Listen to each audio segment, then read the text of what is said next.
রাজ্যকে বাঁচাতে আমাকে লড়তে হয়েছে মমতা ব্যানার্জির বিরুদ্ধে। যে লড়াই একদিন করেছিলাম বামের বিরুদ্ধে, সেই লড়াই আমাকে করতে হলো মমতা ব্যানার্জির বিরুদ্ধে। না হলে আমাদের অস্তিত্বের প্রশ্ন, আমাদের টিকে থাকার প্রশ্ন জড়িয়ে। তো সেইটা আমি দিল্লি নেতৃত্বকে বুঝিয়ে বলেছিলাম যে আমাকে সামনে রেখে কোনো জোট করা আপনাদের পক্ষে কঠিন হবে, বরং আপনাদের আমি সাজেশন দিচ্ছি যে আমাকে সরিয়ে আপনারা অন্য কোনো নেতাকে সামনে রেখে জোটের আলোচনা করুন। আমি সাজেশন দিয়েছিলাম,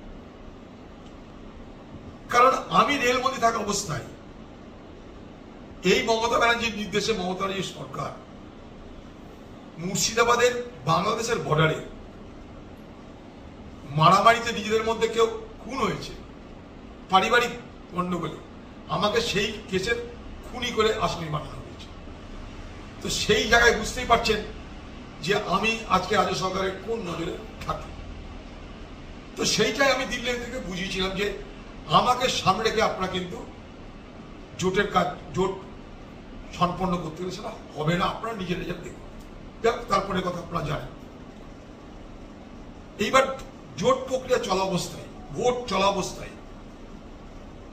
আমাকে তো পশ্চিমবঙ্গের তৃণমূলের বিরুদ্ধে প্রচার করে ভোট করতে হবে। সেখানেই আমার সর্বভারতীয় নেতৃত্বের খারাপ লাগে, সভাপতির খারাপ লাগে।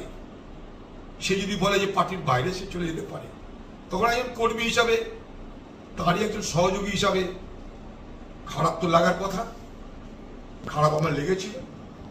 তারপরে আমি নিজে হেরেছিলাম। সেই খারাপ লাগা থেকে বলেছিলাম যে আপনারা নতুন কাউকে খুঁজে নিন, কারণ আমি তো পারলাম না, আপনারা নতুন কাউকে খুঁজে নিতে পারেন। এটা কিন্তু ভারতবর্ষের যে কোনো রাজ্যের যে কোনো সভাপতি এই কথাটা বলে থাকে, যে কোনো রাজ্যে, এবং আমাদের পার্টি বলে না, যে কোনো পার্টি এটা করে থাকে। এরপরে কি করে পার্টি বলে ঠিক আছে দেখছি আলোচনা করবো। আমাকেও সেই একইভাবে মল্লিকার্জুন খাড়গে বলেছে দিল্লিতে এসো, তোমার সঙ্গে বসবো, বসে আমরা সব আলোচনা করবো। এই পর্যন্ত আমি জানা ছিল আমার। তারপরে কলকাতায় রাহুল গান্ধীকে সভাপতি করার জন্য, এই লোকসভায় দলনেতা করার জন্য প্রস্তাব পাশ হলো। মল্লিকার্জুন খাড়গের হাতে সমস্ত ক্ষমতা তুলে দেওয়ার জন্য প্রস্তাব পাশ হলো কলকাতায় রাজ্য কমিটির পক্ষ থেকে। সেই রাজ্য কমিটির মিটিংটা আমি আহ্বান করেছিলাম। তার মানে যেদিন রাজ্য কমিটির মিটিং আহ্বান করা হয় সেদিন আমাকে সভাপতিগুলি আহ্বান করতে বলা হয়েছিল। ব্যাপারটা বোঝার চেষ্টা করো।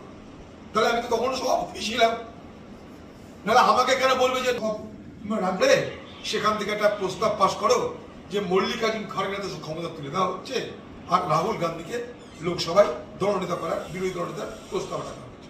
বেশ এইটুকুই হয়েছে। তারপরে কালকে জানি আমাদেরকে ডাকা হয়েছে কোনো না কোনো কারণে।